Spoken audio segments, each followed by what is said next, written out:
Good morning. Today we look at Psalm 66 and Psalm 67. And yesterday, as we looked at Psalm 65, that was a psalm of, thanksgiving for a bountiful harvest. And Psalm 66, 67, and 68 are also psalms of praise, thanksgiving, talking about the blessings, or giving blessings to God and thanking God in so many ways. Psalm 66 begins with, "Make a joyful noise to the Lord, all the earth." And Psalm 67:4, which we're going to look at in a minute, is, "Let all nations be glad and sing for joy." So it's, we come to God with praise and joy. And, many of our hymns that we sing and worship are songs of praise, but also we have many hymns that we sing that are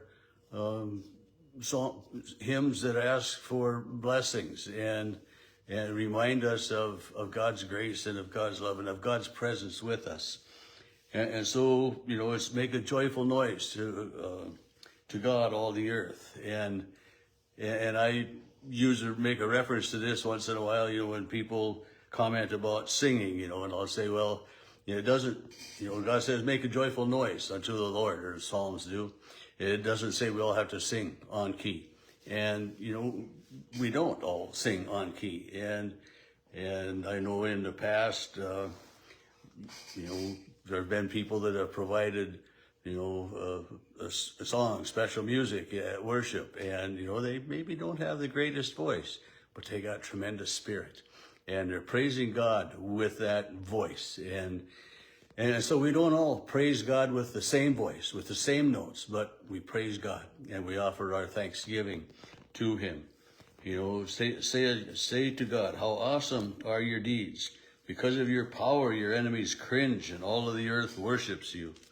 And in verse 5, "Come and see what the Lord has done." And the come and see, that was the invitation of Philip to Nathanael when he went to tell Nathanael, "We have found the Lord," and he, "Come and see. Come and see for yourself. Come and make your own judgment." And and that is our invitation even today, to someone who may not believe or may not see the value of worship, gathering together as God's people. But that simple invitation, come and see. Come and make a decision for yourself. We can't force our beliefs on someone else. We can't make someone else think the same way we do. But if we offer that invitation, come and see. It's such an open invite. There's no pressure. Come and see, make your own decision, make your own judgment as to what's going on. Come and see what God has done. He is awesome in His deeds among the nations. And again, this is, there's remembering in here, you brought us into the net. You laid our burdens on your back. You let people ride over our heads. We went through fire and water. You brought us to a spacious place. So God's guidance has been there, even when people have been oppressing them. And God has led them out of safety.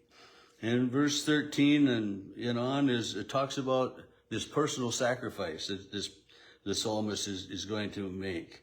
"I will come into your house with burnt offerings. I will pay my vows so that my lips uttered and my mouth promised when I was in trouble. I will offer you burnt offerings with the smoke and the sacrifice of rams. I will make an offering." And then verse 16 again is the writer's experience. "Come and hear, all you who fear God, and I'll tell you what He's done for me." He's willing to share, and so that invitation of come and see, but also that invitation of see what God has done for me. And this is, "I cried to Him. He has extolled me with my tongue. If I had cherished iniquity, He would not have listened. But truly God has listened and has given heed to the words of my prayer. Blessed be God, because He has not rejected me or removed His steadfast love from me." And do we deserve God's love and grace? Oh, well, of course not. Do we deserve forgiveness? Of course not.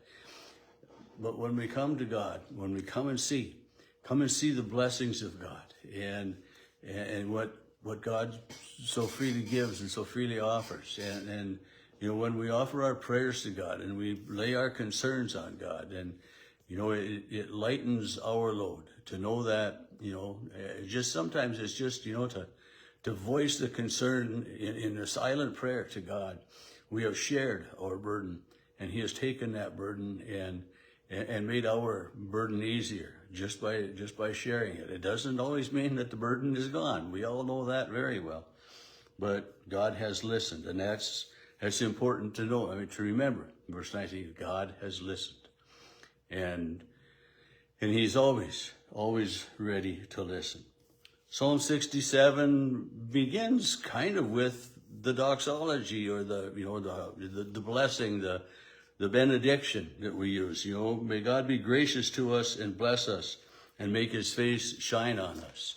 And that goes, the benediction that is used very often, at the end of our worship services is from Numbers 6, verses 24 through 26. And I'm going to read them out of my Bible. I usually just speak them. But the Lord bless you and keep you. The Lord make his face to shine upon you and be gracious to you. The Lord lift up his countenance upon you and give you peace. May the Lord turn his face toward you and give you peace. And this is our benediction. There's one more verse in that chapter of Numbers, and it is this: so they shall put my name on the Israelites, and I will bless them. So this is God, seeking that last one. They will put my name on the Israelites, and I will bless them. And so this benediction that we hear at the end of their service, many times, and I usually preface it on this day and always, may the Lord bless you and keep you. It's a reminder that it's always there, this blessing from God. On this day and always, may the Lord bless you and keep you. And so this psalm starts basically with that benediction. May God be gracious to us and bless us and make his face shine upon us, that your way may be known upon the earth, your saving power among all the nations. So the Lord bless us so that his name might be known in all the earth. May God be gracious to us and bless us so that his way may be known on all the earth and his saving power be shared with all the nations. And so the benediction, the blessing at the end of the service or the beginning of this psalm is so that others will see God in us, in the way we live.